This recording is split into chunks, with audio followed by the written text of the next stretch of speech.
You ever go silent with someone and wonder what's actually happening in their head? I'm talking about that person you've been dating, or maybe even your ex who has what's called an avoidant attachment style.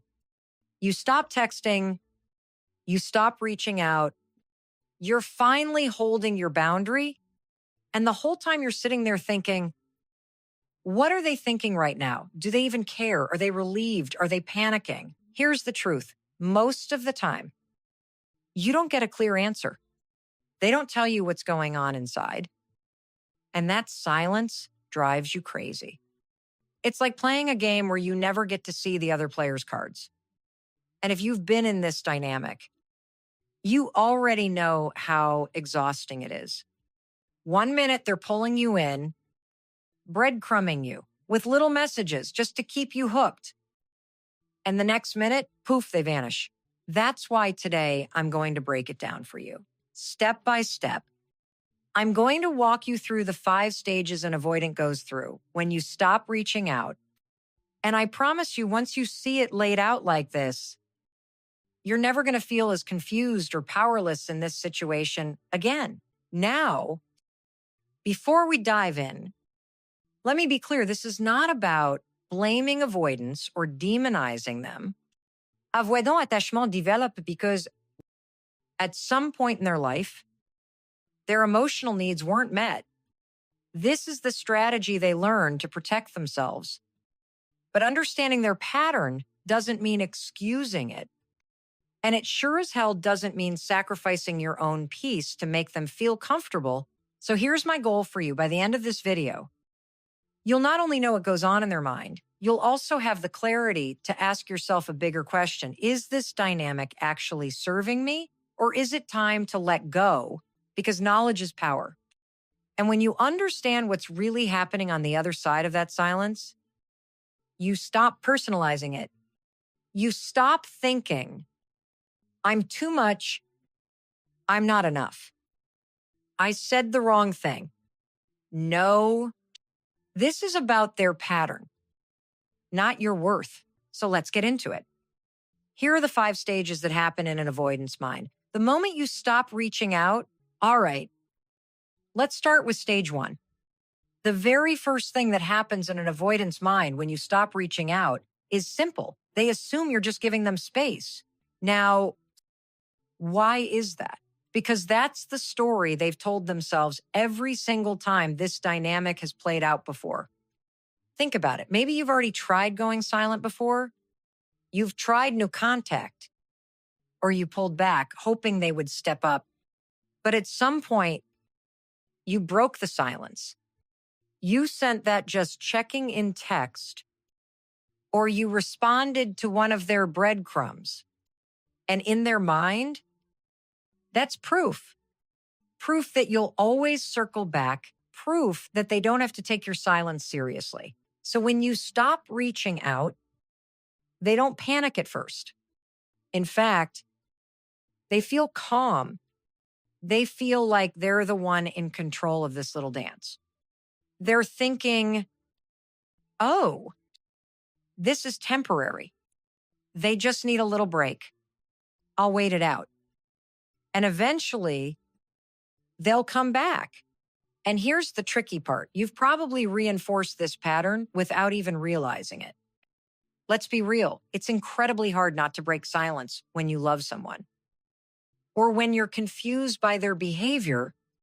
An avoidant knows that even if it's not conscious, they've learned how to breadcrumb you just enough to keep you hooked. A random hey, thinking of you, are a vague. Hope you're doing okay. That tiny crumb of attention, it pulls you right back in. Let me pause here, because I want you to hear this. Falling for the breadcrumb doesn't mean you're weak. It means you're human. You crave connection, clarity, and consistency. And if someone dangles even a little bit of that in front of you, of course you're going to grab on. That's not a flaw. That's your nervous system doing what it's wired to do. But here's the problem. Because avoidants know, again, not always consciously, that this works They don't take your silence seriously. They don't feel the urgency to change their behavior or step up in the relationship. Instead, they lean back, they distract themselves, they keep living as if nothing's wrong. Because in their mind, you're always on the hook. This is why so many people feel stuck in relationships with avoidance. You keep thinking, if I pull away, they'll realize what they're losing. And sometimes they do eventually, but in this first stage, they don't. In stage one, they're relaxed. They think they've got time. They think they've got you. And here's where I want to caution you. If you're hoping your silence will be the wake-up call, stage one is the most dangerous moment because this is the point where they're most likely to breadcrumb you and pull you right back into the same old cycle. And you might even feel relieved when they do because it looks like they finally care. They're finally reaching out, but 9 times out of 10, it's not genuine change. It's a reflex. It's a way to reset the pattern. So what do you do here? You stay mindful. You remind yourself stage one is not about them suddenly valuing you. It's about them assuming they still have access to you. And if you break your silence too soon, all you're doing is proving their point. Let me say that again, because it's so important. If you break your silence in stage one, you reinforce the avoidance belief that you'll always be there, no matter what. Now, I know how tempting it is. I know how loud the anxiety can get when you're waiting, wondering and hoping, but I need you to hear me. Your silence is not punishment. Your silence is clarity. It's the only way to disrupt the cycle and stop teaching them that they can have you without ever really showing up for you. So stage one is about patience. It's about recognizing the pattern, and it's about holding your ground long enough for the real shift to begin. Because if you can hold steady past stage one, that's when things start to change in their mind. Now, let's move into stage two. This is where things start to shift in their head. You've held your silence longer than they expected. And suddenly they begin to wonder if they've overplayed their hand. See, up until now, they were comfortable. They thought, no big deal. This happens all the time. They'll be back. But as the days stretch on and you still don't reach out, something changes. For the first time, they feel a flicker of doubt. It sounds like this inside their mind. Wait, did I push too far? Did I misread this? Maybe they're more serious this time than I thought. And that tiny crack in their certainty, it's huge. Because remember, avoidants thrive on control. Control of the pace, control of the closeness, control of the dynamic. But right now, you're not moving. And when you don't move, they lose that sense of control. Here's what usually happens next. They play a mental game of chicken with you. It's like 2 cars racing toward each other who's going to swerve first. Every other time, they were confident you'd be the one to swerve. But right now, as your silence continues, they start to feel nervous that maybe, just maybe, this time you're not going to blink. And when that realization creeps in, something even bigger shows up. Anxiety, avoidance are masters at distracting themselves. They work more, they scroll more, they line up social plans to fill the silence. But underneath all of that, they're unsettled. They can't shake the thought that maybe they've pushed too far. I want you to catch this. Stage 2 doesn't usually look like them rushing in with a full apology or a grand gesture. That's not how avoidants operate. Instead, it shows up in subtle shifts, watching your social media more closely, fishing for updates through mutual friends, maybe sending a casual text to test the waters. Something like, hey, just saw this and it reminded me of you. It seems harmless, but it's really their way of checking. Are you still there? Can I still count on you? Now, here's the danger zone for you. This is the moment where you might feel hopeful. You think, finally, they're realizing what they could lose. And I get it, that flicker of attention can feel like progress. But let me be real with you in stage 2. Most of the time, it's not a breakthrough. It's a reflex. It's not accountability, it's panic management. So what do? You hold steady. You remind yourself stage 2 is not them stepping up, it's them testing if you're still available. If you give in too soon, the game resets. The avoidant relaxes, thinks, okay, still got them. And you're back to square one. The power in stage 2 is realizing that their panic is not your responsibility to soothe. Their anxiety doesn't mean you rush in. It means your silence is starting to work, not as manipulation, but as truth. Because for the first time, they're feeling the consequences of their behavior. And if you can stay steady here, it sets the stage for the next shift. Okay, let's get into stage 3. And this one is big.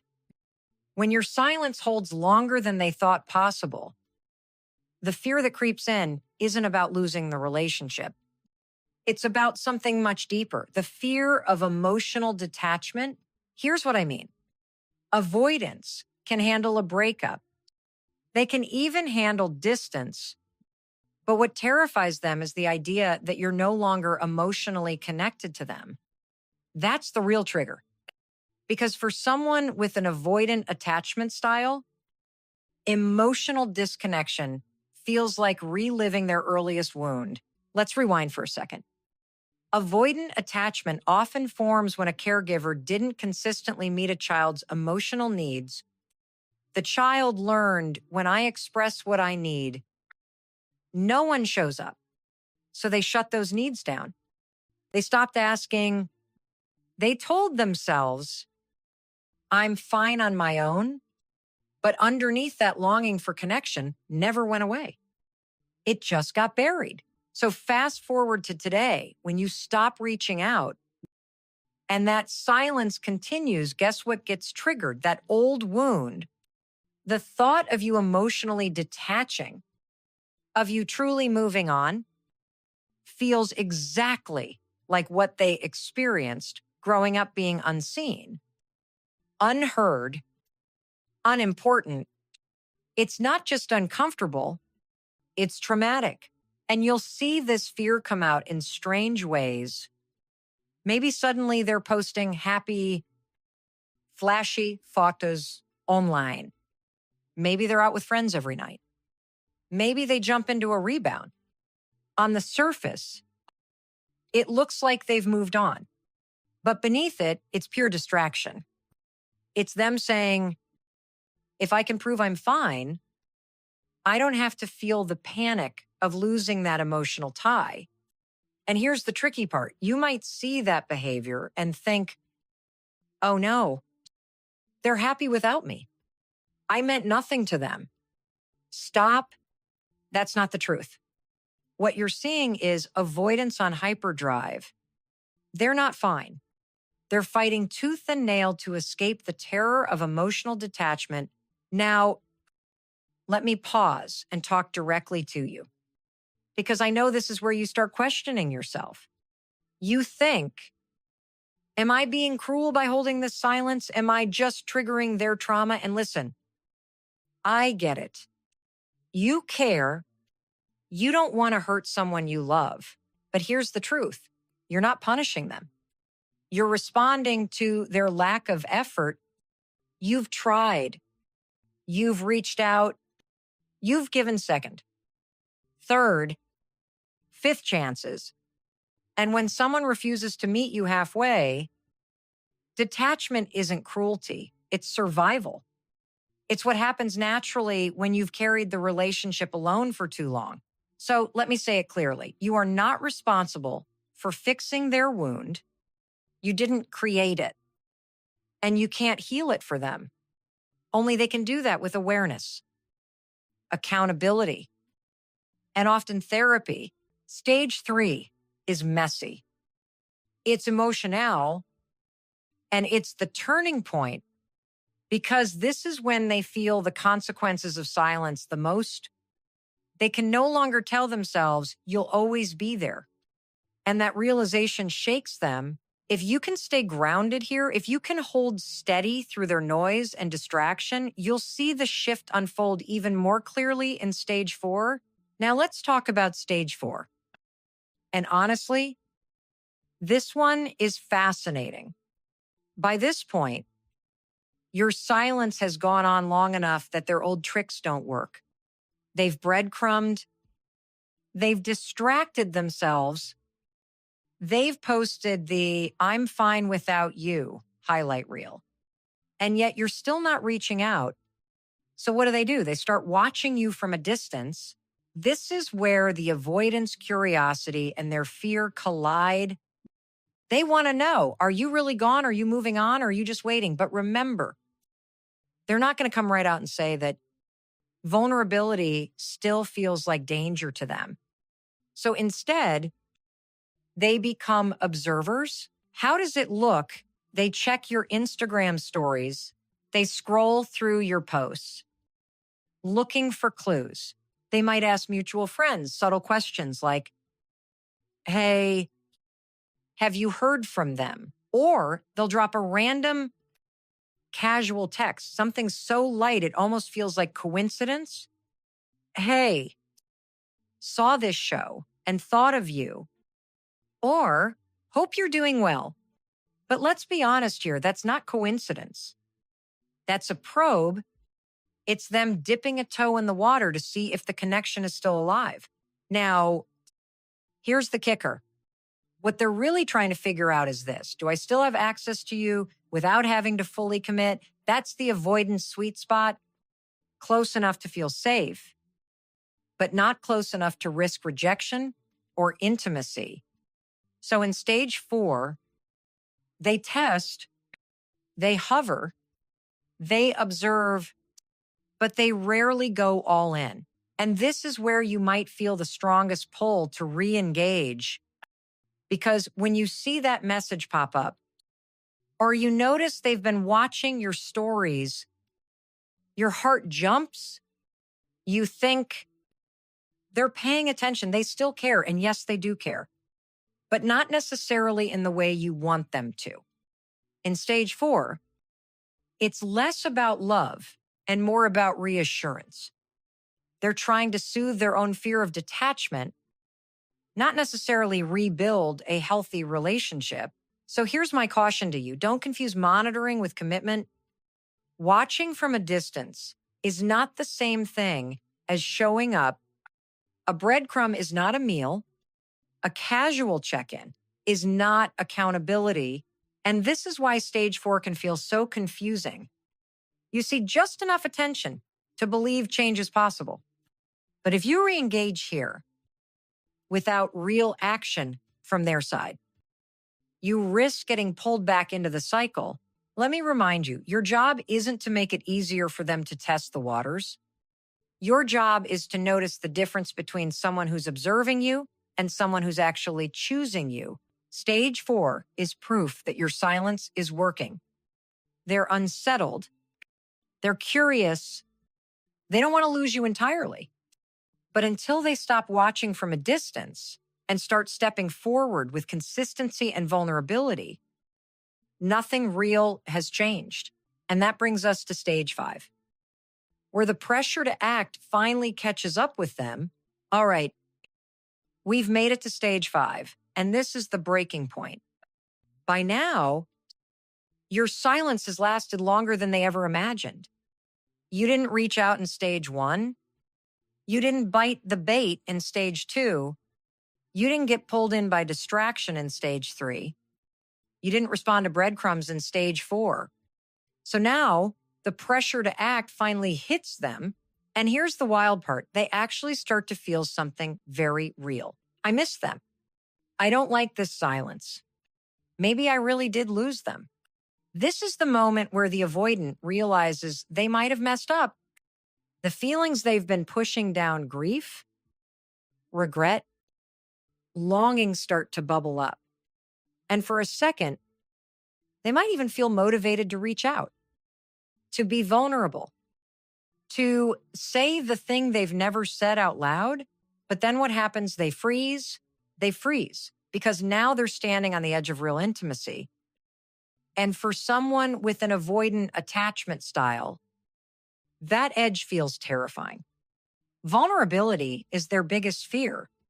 And right now, in stage 5, it's the only way forward. They know they can't breadcrumb you anymore. They know that if they want to reconnect, it has to be real. It has to be deep. And that's where the panic sets in. Because what if they open up and you don't respond? What if they say, I miss you, and you say, too late? What if they put their heart on the line and get rejected? For an avoidant, that's not just uncomfortable, it's their worst nightmare. Remember, rejection is what wired them this way in the first place. That caregiver who didn't show up, that's the original rejection. And here they are, décadas later, reliving it in real time. So they stall, they overthink, they write the message, then delete it, they pick up the phone, then put it down, they tell themselves it's not the right time. And the longer they freeze, the more pressure builds. Now, you might be watching this and thinking, well, if they really loved me, they'd push through that fear. And you're right, in a secure relationship, that's what would happen. But with avoidant attachment, fear often outweighs love. Not because they don't care, but because the fear of pain is stronger than the pull of connection. And this is the heartbreaking truth of stage 5. They want to come closer, but they don't know how. They want to fix it, but they're paralyzed. And unless they're actively working on their attachment style through therapy, through self-awareness, they'll stay stuck in that freeze. So what does this mean for you? It means you have to be really honest with yourself. Are you willing to wait for someone who may never push past that fear? Or is it time to protect your peace and move forward? Because here's the bottom line. You can't hold their hand through healing. You can't be the one doing all the emotional heavy lifting. At some point, they have to step up or you have to step away. Stage 5 is the make or break moment. And it's not about whether they love you. It's about whether they're willing to face their fear to show it. Let's zoom out for a minute and look at the big picture. You've now seen the 5 stages an avoidant goes through when you stop reaching out. And I want to walk you back through them quickly because this is where the clarity really lands. Stage 1, they think you're just giving them space. They relax. They breadcrumb. They assume you'll come back. Stage 2, they start to wonder if they've overplayed their hand. Anxiety creeps in. Stage 3, the fear of emotional detachment kicks in, and that's their deepest wound. Stage 4, they start watching you from a distance, monitoring, testing, trying to keep you tethered without committing. Stage 5, the pressure builds. They feel the urge to act. But most of the time, they freeze. That's the cycle. And when you lay it out like this, it becomes so clear their behavior is a pattern. It's not about your worth. It's not about whether you're lovable.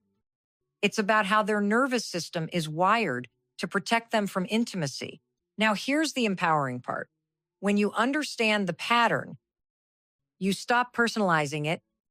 You stop asking yourself, What did I do wrong? Why wasn't I enough? And you start asking better questions like, do I actually want to keep playing this game? Is this person capable of